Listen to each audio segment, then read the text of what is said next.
continuons notre programme du jour avec une table ronde qui est sur la thématique du French washing et la difficulté à définir le Made in France. Alors cette table ronde, elle est animée par Héloïse Moignot. Bonjour Héloïse. Bonjour. Alors tu es cofondatrice du label Slow We Are, qui est un label RSE de référence indépendant de la mode éco-responsable. L'objectif de ce label est d'assurer auprès du grand public que chaque marque s'inscrive dans une démarche cohérente, tant du point de vue de la chaîne de valeur que de la gouvernance et de la mission de l'entreprise. Et nous avons deux invités. Nous avons Jules Pétras, bonjour. Bonjour. Vous êtes chargé de mission chez France Terre Textile, label qui garantit qu'au moins 75% des opérations d'un produit textile sont faites en France, en respectant l'humain et l'environnement. Et d'autre part, nous avons Gilles Attaf, bonjour. Bonjour. Vous êtes président de la certification Origine France Garantie, l'unique certification qui atteste l'origine française d'un produit, tout secteur confondu. Vous êtes président de la marque de costumes sur mesure Belleville Manufacture. Et vous êtes aussi cofondateur du club d'entrepreneurs, force française de l'industrie dédiée à la réindustrialisation de la France. Eh bien, Héloïse, la parole est à toi. Merci Natacha. Alors pour introduire cette table ronde, il m'a paru important de rappeler que le marquage Made in France n'est pas un label, mais une mention valorisante. Le Made in France est devenu en quelques années une attente et même une exigence de la part de bon nombre de consommateurs qui souhaitent donner de plus en plus de sens à leurs achats. Selon une étude menée par OpinionWay en octobre dernier, 61% des sondés ont déclaré acheter le plus souvent possible des produits fabriqués en France. La pandémie de Covid-19 a clairement renforcé cette tendance puisque 64% des répondants estiment avoir augmenté leur consommation. Revers de la médaille, on voit fleurir des étiquettes qui mentionnent le Made in France avec parfois beaucoup de fantaisie pour évoquer de manière directe ou indirecte la fabrication française comme un symbole qui laisse à penser que le produit est français ou une formulation qui peut porter à confusion, Design in France, fabriqué avec amour. Ce ne sont que des exemples. Pour qu'un produit puisse être estampillé Made in France, celui-ci doit répondre à deux critères qui révèlent du code des douanes. À savoir, 45% du prix de revient unitaire du produit doit être acquis en France et la dernière étape de transformation substantielle du produit doit être réalisée également en France. À titre d'exemple, un vêtement confectionné en France avec un tissu importé pourra porter la mention Made in France si 45% du prix de revient final est acquis sur le territoire. Mais en revanche, un produit confectionné en Italie avec un tissu fabriqué en France ne pourra pas bénéficier de ce marquage, la dernière étape de transformation substantielle n'ayant pas eu lieu en France. Alors, à partir de quand peut-on considérer qu'un vêtement est fabriqué en France? Nous allons voir quels sont les indicateurs fiables pour consommer mieux et ne pas tomber dans les pièges du franco-lavage. Au cours de cette table ronde, nous allons tenter, chères auditrices et auditeurs, de vous apporter un éclairage sur ce que l'on peut réellement qualifier de Made in France.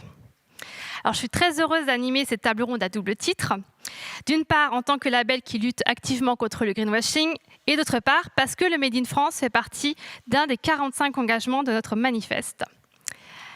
Alors, ma première question va se tourner vers Gilles et Jules, et ça va concerner le savoir-faire, parce que de nombreux savoir-faire ont disparu dans le secteur du textile au cours des 60 dernières années. Et sur les 10 dernières années, on voit une résurgence du Made in France. Alors, est-ce qu'on est parvenu à retrouver cette dynamique ? Bonjour à tous, bonjour à toutes. Merci de cette invitation et merci de porter ce sujet-là, parce qu'il est vraiment important. Je colle le micro, voilà.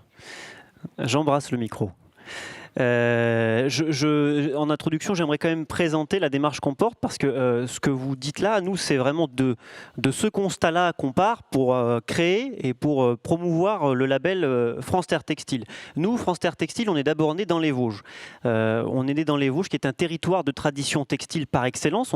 Première industrie textile dans les Vosges, c'est 1765 et on a été parmi les régions les plus importantes, jusqu'à 40 000 personnes qui travaillaient dans l'industrie textile vosgienne, plus de 50% de la production dans les années 50 production de textiles à base de coton en France. Et puis ça s'est étiolé au fur et à mesure des années, vous l'avez précisé. On a perdu beaucoup d'emplois, on a perdu beaucoup de sites de production et ça s'est stabilisé au cours des années 2000 et on a dans les Vosges autour de 3000 collaborateurs et une quarantaine d'entreprises qui continuent de produire. On a fait un constat en 2010, j'étais pas là mais le constat a été fait, c'est le suivant, c'est que dans les Vosges on avait une filière complète, filature, tissage ou tricotage, ennoblissement, confection et des marques aussi fortes qui font de la création et qui font de la distribution. Donc on avait l'ensemble des savoir-faire encore présents, bien évidemment à moindre mesure par rapport à ce qu'il y a pu avoir il y a 30 ou 40 ans, mais toujours présents dans leur entièreté. Ça, c'est quand même important de le souligner. Et puis deuxièmement, on parle de franco-lavage, il y a des marques, il y a toujours des marques, il y avait des marques qui laissaient à penser que les produits étaient faits dans les Vosges, mais à part le pas de porte ou le nom commercial, il n'y a pas grand-chose de vosgien dans ce qui est proposé. Donc forcément, ça a hérissé le poil des industriels qui continuent de produire localement, qui ont des sites de production, qui se battent pour maintenir les emplois et pour faire des produits vraiment vertueux.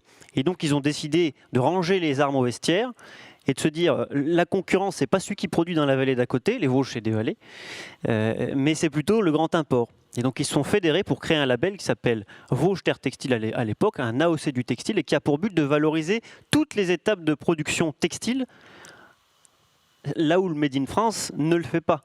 Puisque vous l'avez dit, c'est une opération, la dernière opération substantielle qui est mise en avant. Donc on a pris toutes les étapes de production dans un produit textile, filature, tissage, tricotage, ennoblissement, confection. On a attribué un même nombre de points à ces grandes opérations.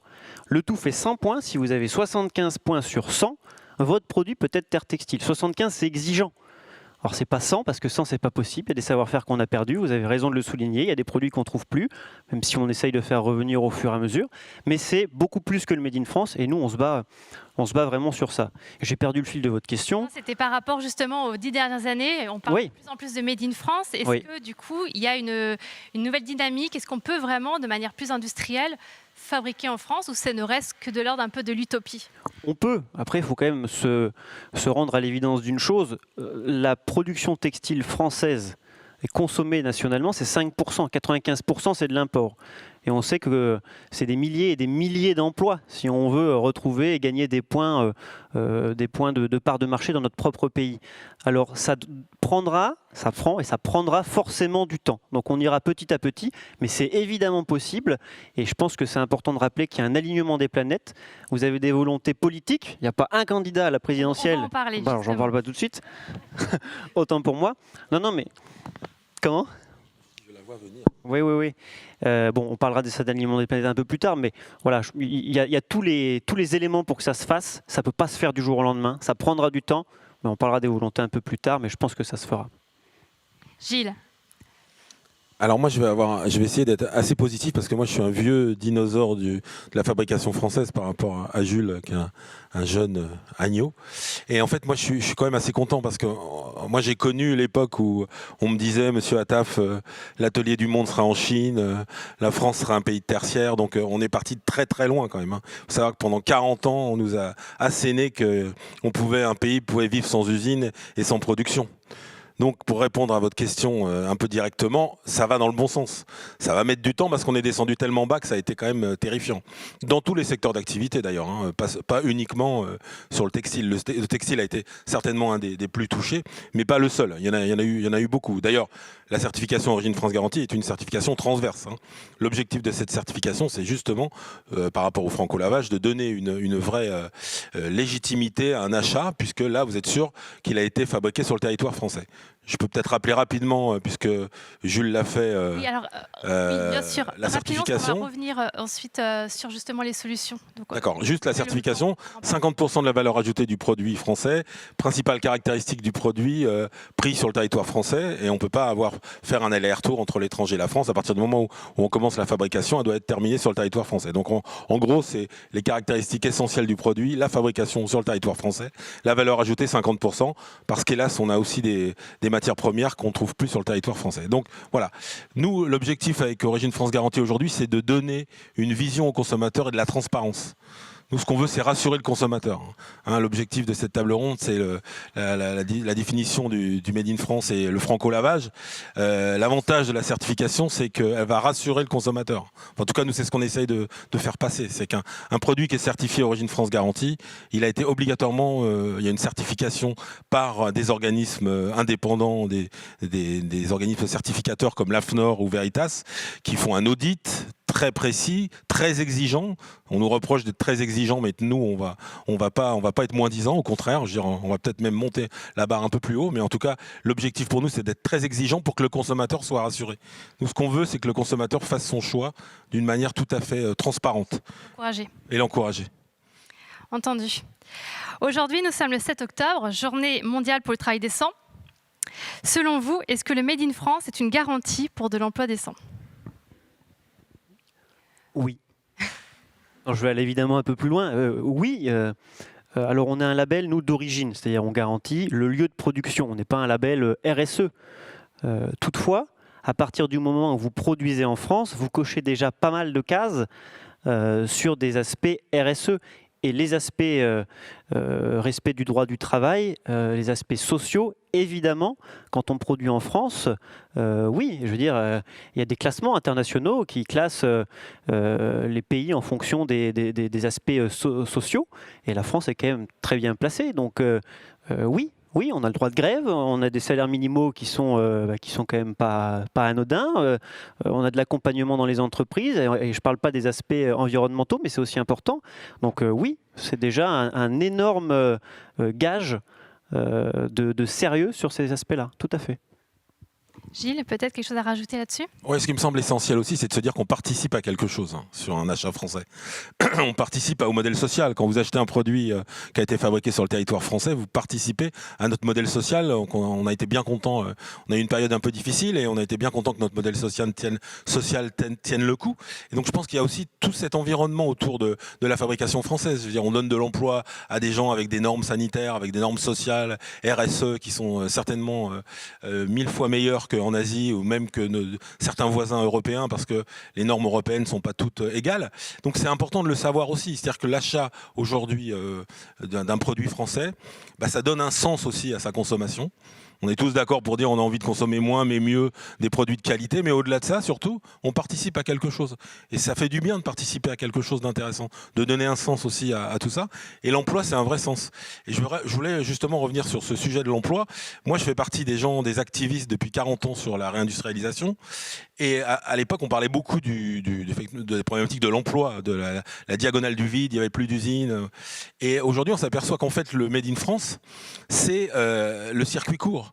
Et en fait, on a inventé l'écologie avant tout le monde en travaillant sur le Made in France. Puisque quand vous produisez français, vous produisez en circuit court, en local, et donc c'est beaucoup plus vertueux qu'un produit avec beaucoup de carbone qui vient du bout du monde, fabriqué par des enfants.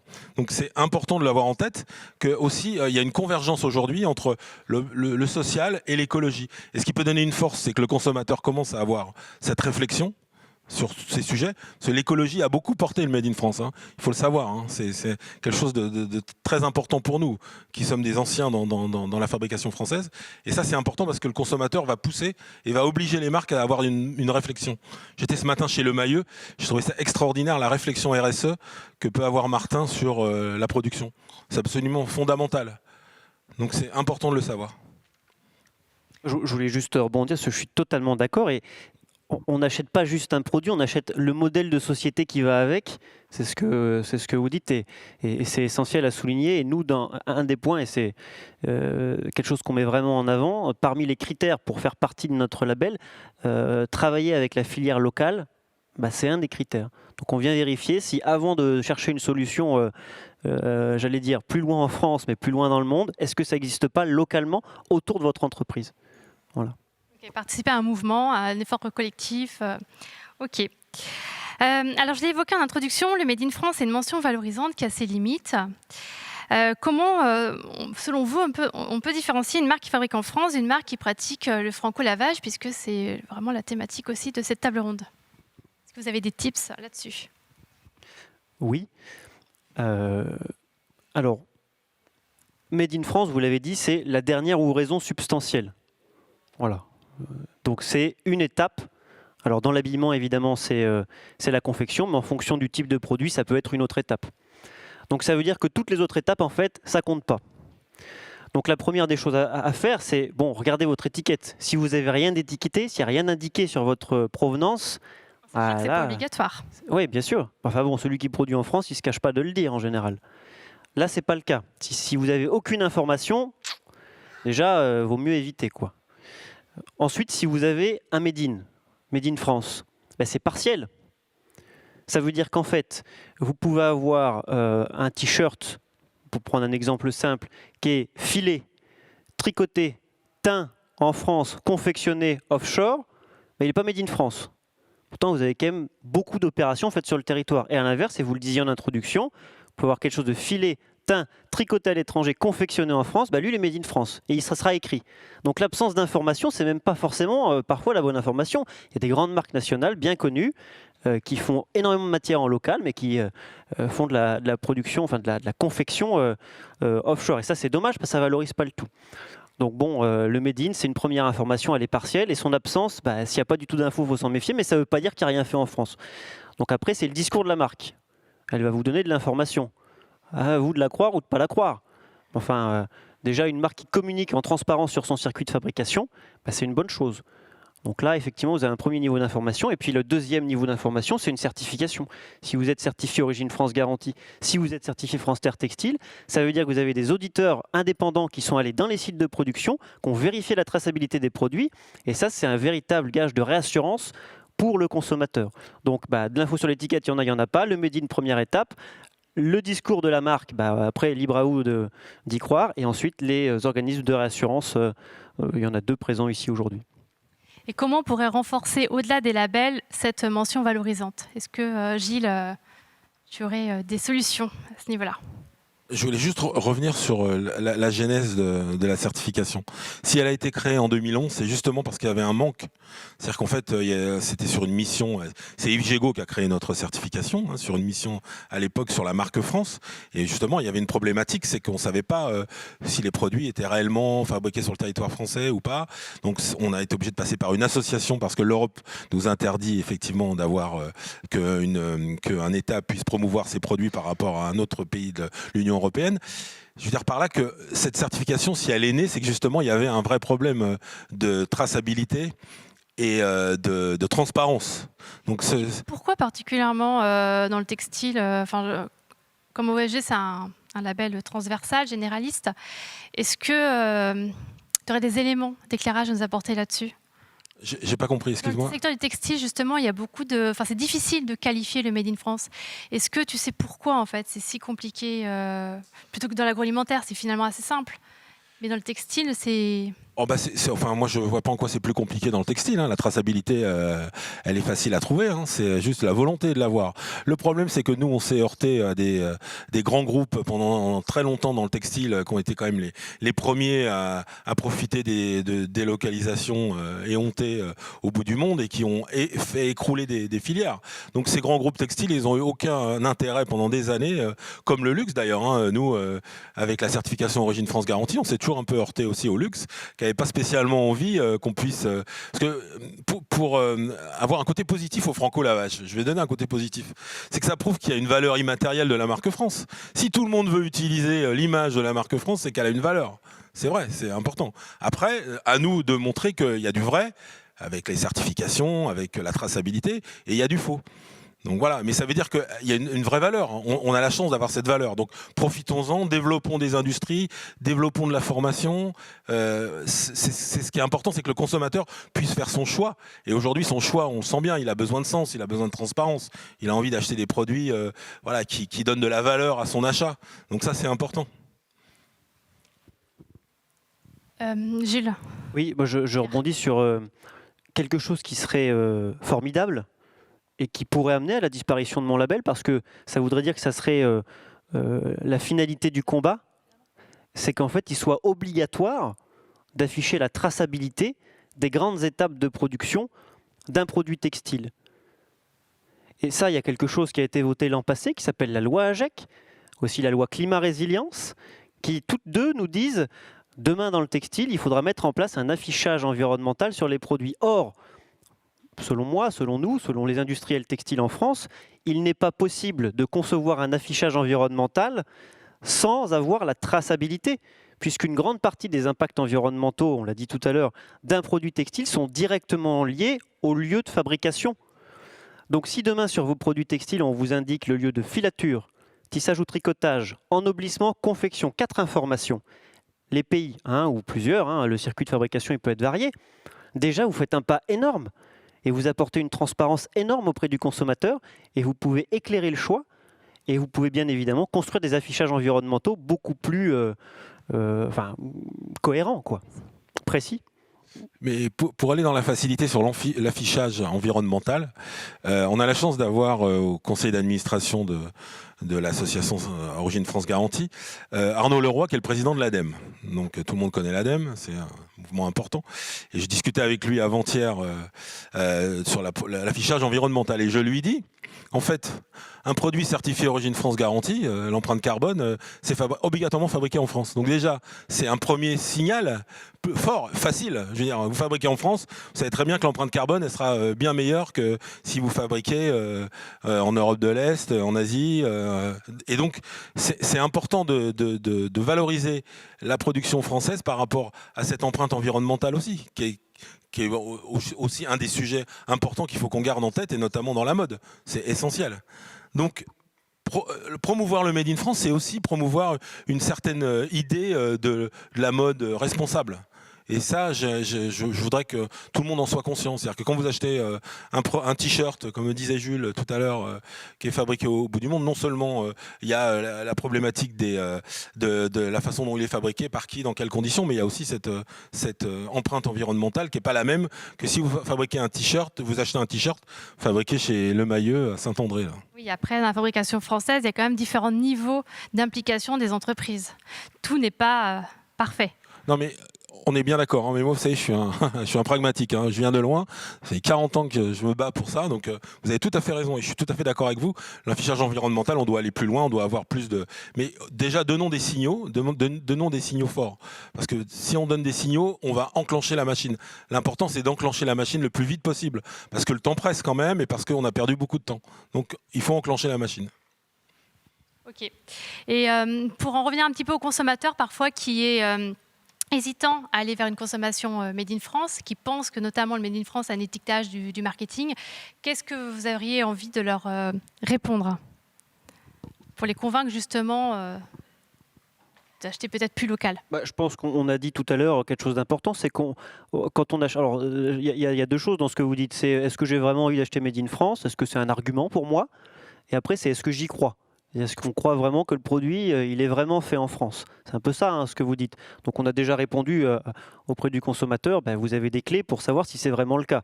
Donc sur le fait d'y croire ou de ne pas y croire, ça c'est le consommateur peut être en capacité d'avoir les informations. Et s'il ne les a pas, il peut lui décider de fuir, d'aller chercher ailleurs ou d'aller sur d'autres marques, d'autres types de produits.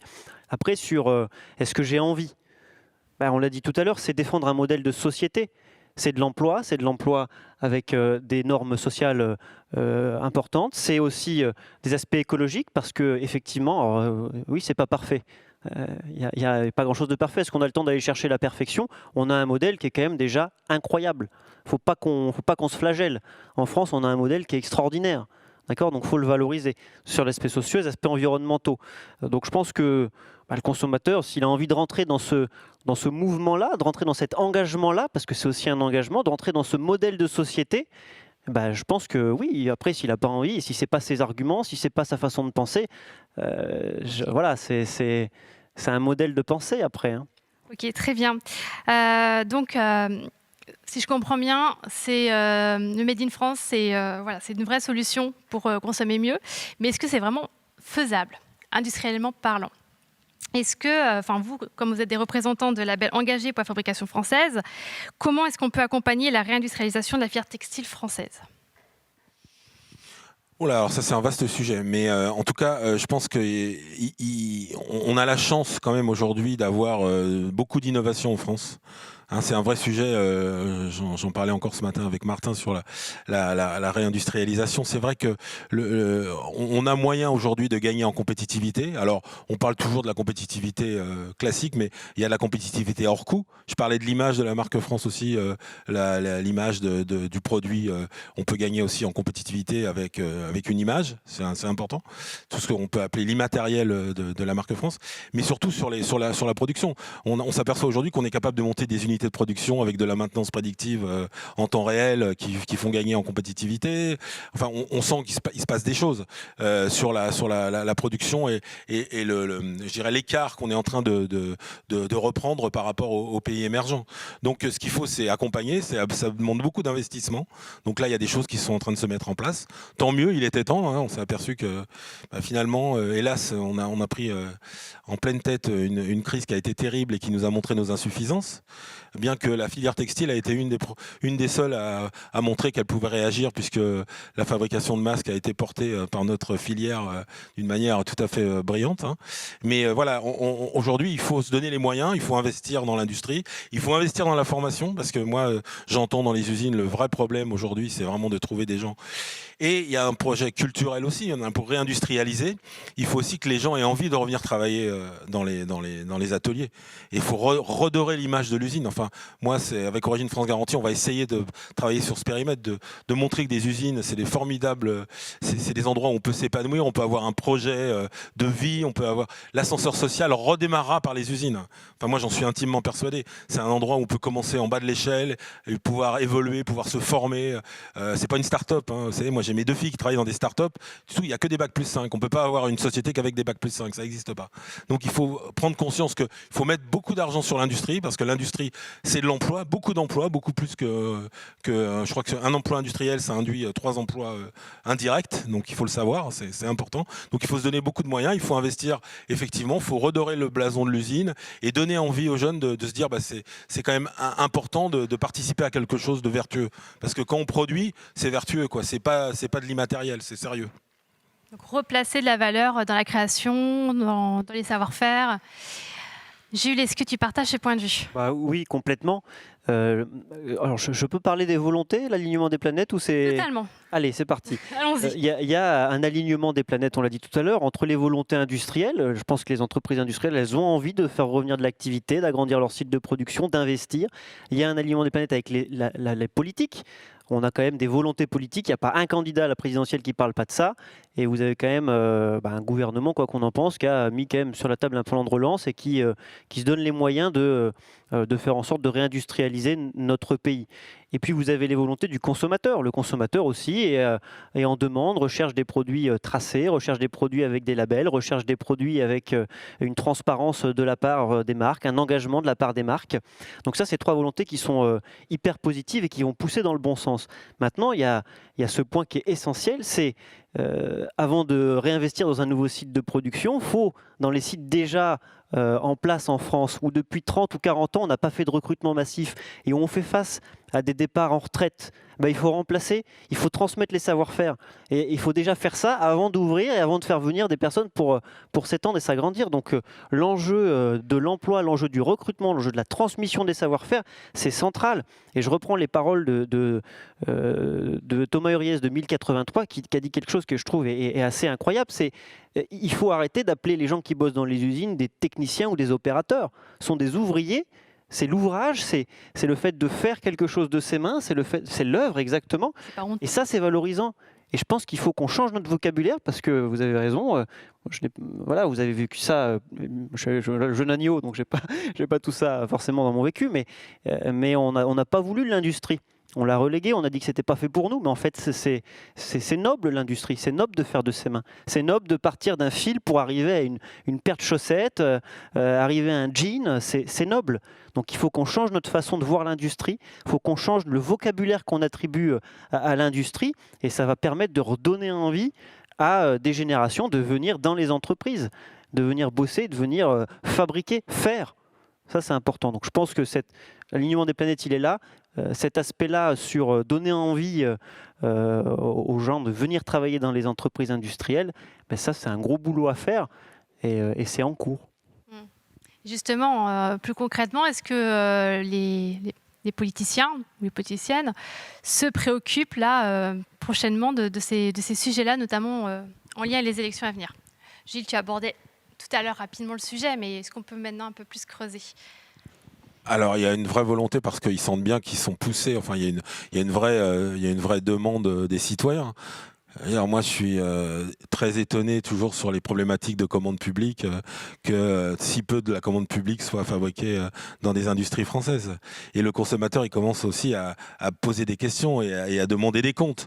Donc les politiques sont obligés de prendre en compte un peu cette problématique. Ça vient de la base. Hein. On parlait de la consommation. On peut pas. Il faut aussi que les politiques donnent des signaux forts.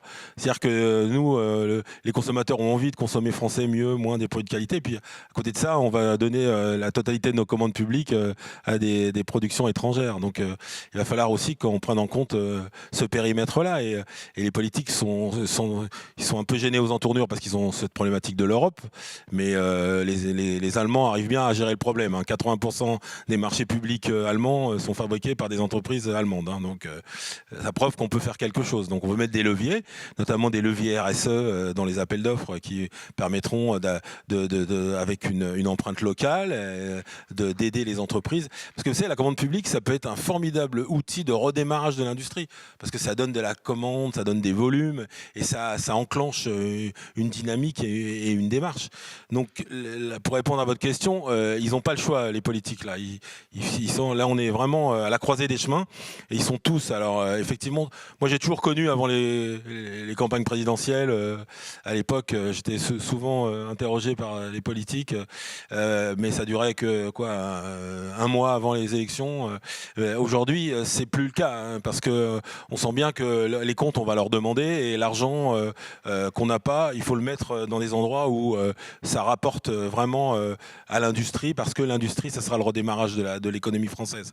Donc les politiques, oui, ils sont tous en train de prendre ce sujet vraiment à bras-le-corps, avec diverses, après, suivant les idéologies, divers leviers.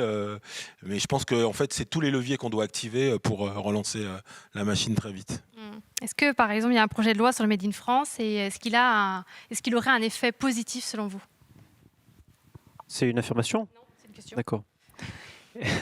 Il y a une loi qui est passée qui s'appelle la loi AGEC, et la loi climat résilience, j'en ai parlé tout à l'heure, qui ont pour but de mettre en place un affichage environnemental dans le textile, et je l'ai dit, on ne peut pas avoir un affichage environnemental si on n'a pas les étapes de fabrication. Donc ces deux lois-là, l'idée c'est que l'aboutissement de ça soit pour les marques une obligation d'afficher la traçabilité. Et ça, c'est un changement énorme de paradigme. Maintenant, sur les politiques, il y a beaucoup de monde qui leur parle aux politiques. Ils ont évidemment des sollicitations, des sons de cloche de tous les représentants des filières industrielles, les importateurs, etc. Donc je pense qu'il faut faire attention. Il n'y a pas de... Je ne pense pas qu'il y ait une marge de l'histoire. Il n'y a que des décisions. Il n'y a que des combats gagnés. Et donc là, il y a une loi qui a été votée. Elle peut changer radicalement le Made in France, puisqu'on afficherait l'origine des produits sur toute la chaîne de valeur. C'est énorme, mais ça peut ne pas aboutir si nous, filières industrielles, nous, labels, vous, consommateurs, vous, marques, vous, citoyens, vous ne mettez pas un peu la pression aux politiques pour dire ma voix, elle compte plus que celui qui va vous dire que ça ne sert à rien, qu'on n'est pas capable de le faire, que de toute façon, je ne sais pas où il est fait mon fil et je ne peux pas le faire, etc., etc. Donc je pense que oui, ça peut basculer. On est à un moment de bascule potentiel. Et il faut qu'on s'en empare tous de ce moment-là. Moi, je vous invite toutes et tous à écrire à vos députés, à écrire au ministère de l'écologie, à écrire à l'ADEME et à dire que vous pensez que l'affichage environnemental dans le textile, ça doit être la traçabilité, qu'on ne peut pas faire autrement. Je vous invite à suivre des marques engagées comme Loom qui font des mouvements autour de ça, à nous suivre, nous, France Terre Textile, Origine France Garantie, pour pousser à la traçabilité. Mais il n'y a rien de gagné. Voilà. Donc je pense qu'on a besoin des... Voilà, vous êtes toutes et tous des personnes motivées, engagées, mobilisables.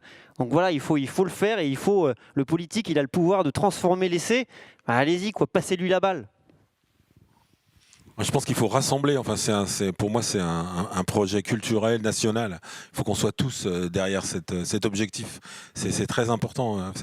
Moi, je vois bien les entrepreneurs, ils ont envie de se mobiliser, ils ont envie d'accélérer.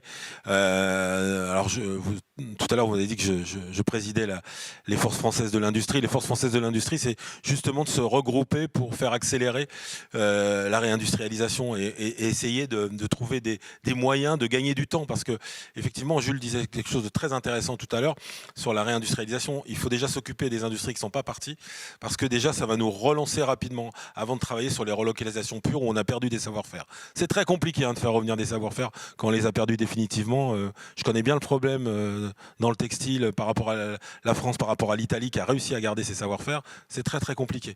Donc occupons-nous de ceux qui ne sont pas partis, aidons-les à se développer et après dans un deuxième temps faisons revenir des savoir-faire. Mais c'est très compliqué. En tout cas, ce qui est sûr, c'est qu'il y a un dynamisme qui est là, les entrepreneurs, ils ont envie de travailler sur ce périmètre. Hein. Nous, Force française de l'industrie, on a des entrepreneurs de l'étranger qui veulent aujourd'hui relocaliser une partie de leur production en France. Parce qu'ils ont cette volonté de dire il faut qu'on participe à quelque chose de vertueux parce que c'est dans l'air du temps. Donc ça prouve qu'il y a une volonté, il faut qu'on se mette tous ensemble, il faut rassembler. Il faut rassembler avec cette idée qu'un pays il a besoin de produire. Attention, d'une manière décarbonée, hein, d'une manière vertueuse. Hein. Le but, c'est pas de reproduire avec des centrales à charbon, mais en tout cas de se dire qu'il faut qu'on se donne les moyens de reproduire sur le territoire français dans toutes les filières. Et ça, c'est vrai sur tous les secteurs d'activité. Vous savez, là, il y a 15 jours, j'ai remis la certification Origine France Garantie à Yaris, à Toyota à Valenciennes, qui fabrique les Yaris Cross. Donc elles sont totalement fabriquées sur le territoire français. Même la tôle, elle est transformée. Je préfère une entreprise étrangère qui investit sur le territoire français pour produire en France qu'une régie française qui produit ses voitures en Turquie. Donc voilà, l'objectif c'est que tout le monde prenne conscience de ça. Ce qui est important, c'est de donner de l'oxygène à notre économie et ça passera par la consommation. Proche du bassin de consommation en fait. Mais c'est essentiel d'être proche du bassin de consommation. C'est là où tout va se jouer. C'est la grande mode aujourd'hui, on dit dans les territoires. Donc c'est là où ça. Avant c'était les régions, maintenant c'est les territoires. Voilà. Donc c'est là où tout va se passer. Avant de passer aux questions-réponses, j'ai une dernière question du coup pour vous. Pensez-vous que le French washing soit une opportunité ou au contraire une problématique à résoudre ? Alors moi j'ai un peu répondu tout à l'heure en disant que ça prouve encore une fois, je le redis, que la valeur de la marque France est forte parce que si on met sur un polo ou on met un crocodile à 3 couleurs et qu'il n'est pas fabriqué en France, c'est que ça a une valeur, sinon on ne le mettrait pas. Voilà. Donc ça veut dire que voilà, maintenant il faut lutter contre. Nous faut qu'on montre que le vrai, ça passe par effectivement une traçabilité, une information aux consommateurs. Je pense que nous on a un déficit d'information par rapport aux consommateurs sur notre certification. On y travaille, on essaye de la développer, de la faire comprendre pour que tout le monde soit rassuré. Moi je voudrais que le consommateur puisse acheter en toute transparence et soit rassuré. Après il fait son choix. Moi je suis pas un ayatollah. Hein. Je vais pas l'obliger si c'est pas ça mon sujet. C'est que le consommateur soit certain de l'origine du produit. Maintenant, après, il faut être prudent sur le franco-lavage. Je vais vous expliquer pourquoi. Parce que je pense que, certes, pendant des décennies, des marques n'ont pas été très vertueuses, pas du tout. Aujourd'hui, elles ont la volonté de revenir produire sur le territoire français. Donc, moi, je préfère qu'une marque produise 10%, je préférais qu'elle en fasse 100, mais je préfère 10 que 0. Donc, il faut être très prudent parce qu'on a besoin aussi de grosses...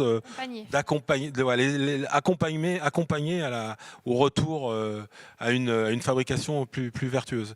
Donc attention avec le franco-lavage, parce qu'encore une fois, il faut être vigilant, il faut être transparent, il faut que le consommateur sache, mais il ne faut pas taper pour taper. L'objectif, c'est vraiment que, tant mieux, enfin, je veux dire, moi, si certains, il y a une prise de conscience des grands groupes pour se dire, il faut peut-être qu'on refabrique sur le territoire français, tant mieux.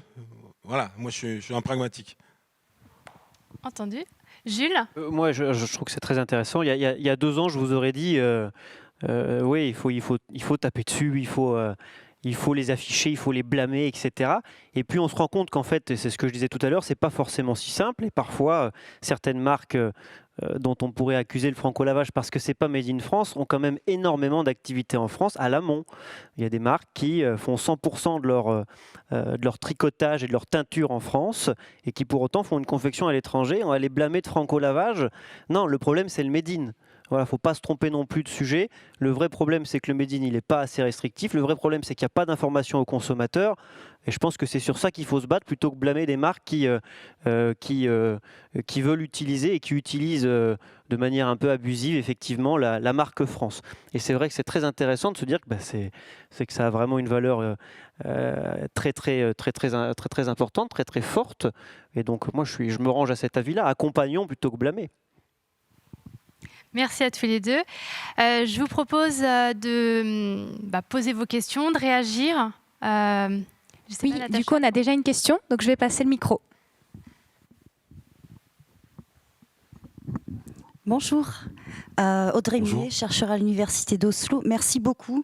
Je travaille actuellement avec 20 collègues sur une anthologie du Made in. Alors, pas seulement France, voilà. Et ce que vous avez fait quand même sur cette analyse du pourcentage, des étapes, c'est vraiment essentiel pour retourner. Vous avez expliqué qu'un produit était un modèle de société. Ça me semble quand même vraiment la base, ce que vous avez dit. Et moi, je me souviens que lorsque Colbert a sorti le marquage, c'était pour signifier une qualité. C'est-à-dire que quelqu'un qui allait chercher son tissu en France, dans telle corporation, il était sûr d'avoir 60 cm de tissu et pas moins. Donc là, ça veut peut-être dire aussi une doublure, des détails comme ça. Moi, je m'inquiète au sujet de deux choses, même si je vous suis sur tout. Est-ce que le retour à l'atelier ou à l'usine ne va pas poser des questions de salaire? Alors évidemment, le modèle social en France est bien meilleur que beaucoup d'autres, mais il ne faudrait pas qu'on glisse. Et je pense notamment à ce qui s'est passé à Prato, donc dans cette superbe ville italienne textile du XVe siècle, où les marques italiennes ont été achetées par les Chinois. Et quand vous allez à Prato aujourd'hui pour trouver du textile italien, il y en a encore, attention, des gens qui travaillent très bien, c'est difficile. Donc est-ce que les investissements étrangers en France, est-ce qu'elles pourront racheter des marques avec ce nom français, avec une certification française, mais faire travailler des gens dans des conditions pas possibles? Et est-ce que les salaires, alors vous dites ouvrier, moi j'aime bien technicien, parce que techné, c'est pas technologie, ça vient de art. Donc rendons-leur art. Mais économiquement, si on y arrive, je pense qu'il va falloir vraiment surveiller, je ne sais pas ce que vous en pensez, je vous le demande, tout le côté social. Pour moi, c'est essentiel. Une revalorisation des salaires dans les usines et dans la production, c'est un préalable à tout pour faire revenir effectivement la production dans les usines. C'est un sujet que je pense aujourd'hui, j'ai entendu Ruth Bézieux il n'y a pas longtemps qui a même admis qu'il fallait revoir la problématique des salaires. Donc c'est le président du MEDEF quand même. Donc il y a un vrai sujet. Donc après il faut savoir où on met la bonne valeur ajoutée. C'est ça le vrai sujet. Hein, faut savoir. Bah oui, il faut après cette problématique de charge. C'est pas moi qui vais. Je suis pas un politique, mais enfin c'est quand même un sujet fondamental. Mais ce qui est fondamental, c'est clair, c'est qu'aujourd'hui, il faut revaloriser les salaires dans les usines pour aussi redonner envie, parce qu'il faut que, quand je parlais d'un projet de vie tout à l'heure, un projet de vie, ça passe aussi par un salaire décent. Hein. Donc c'est important que chacun puisse travailler et pouvoir vivre d'une manière décente quand on est à la production. Donc bien sûr, en tout cas, moi je suis totalement en phase avec vous sur ce sujet. Moi, je suis aussi d'accord, évidemment, et ce que je disais tout à l'heure, c'est qu'il n'y a pas de marge de l'histoire, mais il n'y a que des décisions. Ça veut dire qu'effectivement, il faudra rester vigilant. Si on remet des milliers de personnes dans l'industrie, il faudra rester vigilant, évidemment. Après, je pense qu'il est aussi important... il est aussi important que ce qu'on importe soit valorisé dans ses aspects aussi négatifs. Parce que quelque part, quand vous importez un produit qui est très fortement carboné, quand vous importez un produit qui ne promeut pas un modèle de société viable, tout ça, c'est des coûts cachés qui ne sont jamais répercutés sur le produit. Donc à la fin, c'est ça qui ne permet pas aussi de pouvoir faire s'envoler des salaires dans notre pays parce qu'il y a un dumping incroyable et on laisse rentrer dans notre espace économique européen ce type de produits, des produits que nous, on ne fabriquerait pas parce qu'on en a tout simplement parfois pas le droit sur certains produits chimiques ou autres. Donc je pense qu'il faudra aussi qu'il y ait des contraintes extérieures en dehors des entreprises et en dehors du droit du travail français, etc., pour qu'on soit aussi un peu plus à l'aise, on va dire, sur notre propre territoire. Mais vous avez tout à fait raison et il faudra rester, je le crois, vigilant. Moi, j'ai un bon exemple, enfin, en tout cas, je trouve que c'est un très bon exemple, c'est l'artisanat. Parce que l'artisanat a réussi sa métamorphose. Moi, je parle souvent avec le... Oh là, pardon. Voilà. Bon, ça c'est fait. Pardon.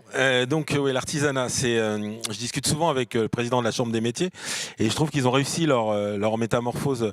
Il y a 30 ans, l'artisan, c'était pas quelqu'un qui était très valorisé. Hein. Aujourd'hui, tout le monde se pâme devant des artisans parce que d'une part, on a du mal à les trouver, les bons, et puis finalement, tout ça, ça fait monter les salaires. Aujourd'hui, un bon artisan, il gagne certainement mieux sa vie qu'un cadre dans une entreprise. Et pourquoi ? Parce que l'image de l'artisan, c'est plus la même qu'il pouvait y avoir avant. Et moi, je voudrais, alors moi, vous n'aimez pas ouvrier, mais moi, j'adore ouvrier. Mais voilà, je voudrais que l'ouvrier retrouve l'image qu'aujourd'hui les artisans peuvent avoir, parce que c'est un peu c'est un peu ça le sujet. Si on arrive à faire cette mutation sur l'industrie, sur la fabrication industrielle, comme les artisans ont réussi à faire leur mutation, hein, et c'est assez étonnant, hein, parce que c'est vrai qu'aujourd'hui l'artisan c'est devenu quelqu'un qui compte dans la société. Moi j'ai des copains artisans, il y a 30 ans ils se considéraient comme des sous-hommes. C'était incroyable, hein, c'est la réalité, hein, ce que je vous raconte. Aujourd'hui c'est des gens qui sont très installés, qui gagnent très bien leur vie et qui sont très valorisés par tout le monde parce qu'on spamme devant un super cordonnier et puis parce que voilà, il y a la main, il y a quelque chose de très valorisant. Donc il y a la problématique effectivement des salaires, mais ça peut aussi être lié à la demande, hein, c'est toujours le même sujet, hein, aussi. Il nous reste 5 minutes pour la dernière question. Alors bonjour. Ouais, Jules, j'ai l'atelier, je suis cofondateur de l'atelier Coco et Rico, et en fait je revenais juste sur le côté politique et le gouvernement. En fait, je pense que ça doit venir de là aussi. On n'a pas du tout, on n'est pas poussé, il n'y a pas de campagne de pub, de com, de quoi que ce soit qui pousse à revenir en France, à acheter français. Bon, sur l'alimentation un peu, mais sur le vêtement pas du tout. Et je pense que des labels comme les vôtres, normalement, ont un petit peu des entrées et une puissance, plus que de nous dire envoyer des lettres, etc., ce qui est une solution. Mais est-ce que vous, avec la puissance que vous avez, entre guillemets, la puissance montante que vous avez, vous ne pourriez pas mettre un petit peu la pression aussi au gouvernement de dire que les industries françaises, c'était bien beau pendant le premier confinement, quand il n'y avait pas de masque, et qu'on a fait l'effort de guerre, et derrière on nous a laissé complètement tomber dès que les frontières ont été réouvertes, qu'on a la capacité clairement en France de faire de la grosse quantité, et je ne parle pas d'export, je parle même juste au niveau national. Est-ce que il y a comment on peut faire, parce qu'il y a les FTH, il y a le SFE, tout ça qui sont en direct avec eux, mais on n'a rien en fait derrière nous, les producteurs, les ateliers, les usines, il n'y a rien réellement qui nous pousse à dire on va continuer en fait le pari qu'on fait depuis plusieurs années, en sachant qu'effectivement il y a les charges, que c'est difficile d'atteindre des prix. Nous par exemple, chez nous on arrive à atteindre les mêmes prix que le Portugal quand on compte le voyage, etc. Mais même avec ça on a du mal. Est-ce qu'à un moment donné c'est pas au gouvernement de lancer quelque chose, je parle pas d'aide, mais ne serait-ce qu'une campagne de com, quelque chose qui pousse vraiment à retrouver des ouvriers par exemple, puisqu'il y en a plus beaucoup, hein, des Français dans les ateliers clairement, etc. Comment faire pour mettre la pression? Est-ce que via vos labels justement vous pouvez pas mettre un peu une forme de pression comme ça? Alors évidemment alors aussi puissant qu'on soit, nous en tout cas dans le textile, on représente 5% de la consommation, 5% de la consommation textile en France est fabriquée localement. Donc quand on va parler à l'État, faut quand même, ou au gouvernement, il faut quand même qu'on garde à l'esprit que nous, on représente 5%. Et que derrière, ceux qui présentent 95%, ils leur parlent aussi. Donc aussi puissant qu'on soit, il y en a des beaucoup plus puissants. Alors évidemment, on met la pression. Évidemment, quand les frontières ont été réouvertes et qu'on a importé par centaines de millions des masques du Vietnam, alors qu'on faisait dans les mêmes jours de la publicité et le gouvernement disait il faut promouvoir la fabrication française, etc. Oui, on met la pression, on en parle, on essaye de faire entendre notre voix, mais on n'est pas la seule voix dans tout le brouhaha qui va arriver à l'oreille du politique. Donc je pense qu'il ne faut pas trop en attendre non plus. Il faut continuer à mettre la pression tout le temps, mais il ne faut pas perdre d'esprit que le politique, bien souvent, va plutôt être là pour transformer l'essai au dernier moment. Et qu'on doit avoir préparé tout en amont pour que lui vienne simplement marquer l'essai. J'essaye de... Après, sur la possibilité de faire une campagne, vous aviez l'air de dire que ce n'était pas forcément possible, en fait. Donc... Ah non, c'est une vraie problématique. Nous on est une association, hein, déjà. Il faut savoir qu'on est une association parce qu'on ne peut pas être un label d'État, parce qu'on n'a pas le droit de promouvoir... un État n'a pas le droit au sein de l'Europe de promouvoir un pays par rapport, enfin son pays, des produits de son pays par rapport à l'Union européenne. Donc voilà. Non. Alors nous, on essaye de faire du lobbying le plus possible. Hein, on essaye de faire bouger les lignes. Et notamment, je vous parlais de la commande publique tout à l'heure. Sur la commande publique, on essaye de trouver, de leur proposer des leviers, effectivement, pour que on récupère une partie de notre commande publique. Mais c'est super compliqué. Je vais vous donner un exemple. Là, en ce moment, on travaille sur le Blue Friday qui va concurrencer le Black Friday dans une période un peu... Ouais, enfin voilà, on ne sait pas trop comment ça va. Mais attention, il ne faut surtout pas que... Je vais me faire gronder, moi. Qu'on sache qu'on est porté aussi par le ministère de l'économie qui nous aide à promouvoir les produits français dans le cadre d'une opération contre, en tout cas, une proposition autre que le Black Friday, une proposition plus bleu, blanc, rouge.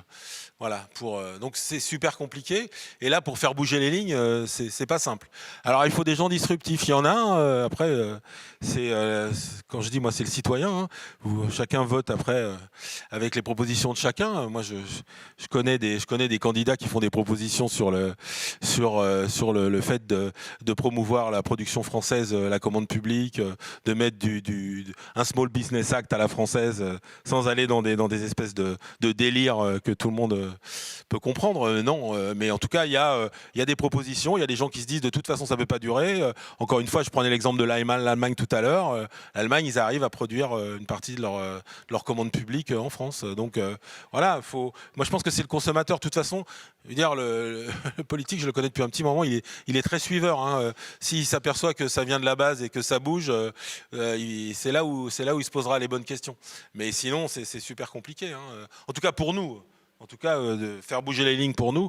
Nous, on le fait, on essaye de faire de lobbying, de faire des propositions. Mais enfin, c'est quand même... Nous, on peut promouvoir. Ce qu'on essaye de faire, c'est de donner, de faire prendre conscience à tous, aux consommateurs, que c'est plus vertueux, c'est quand même sympa de donner un sens à ses achats, de participer à quelque chose. Mais après, au-delà de ça, nos limites, elles sont là. Nous, hein, on ne peut pas aller plus loin. Puis, c'est déjà pas mal. Hein, c'est déjà pas mal. Merci beaucoup. On arrive à la fin de cette table ronde. Est-ce que vous vouliez dire un petit mot pour conclure? C'est bon? Moi, je voulais juste remercier Gilles et Jules pour cet échange très intéressant. Et puis, j'espère que ça a apporté un éclairage, surtout à toutes les personnes qui nous ont suivis. Merci beaucoup, en tout cas, pour votre présence et votre intervention. On revient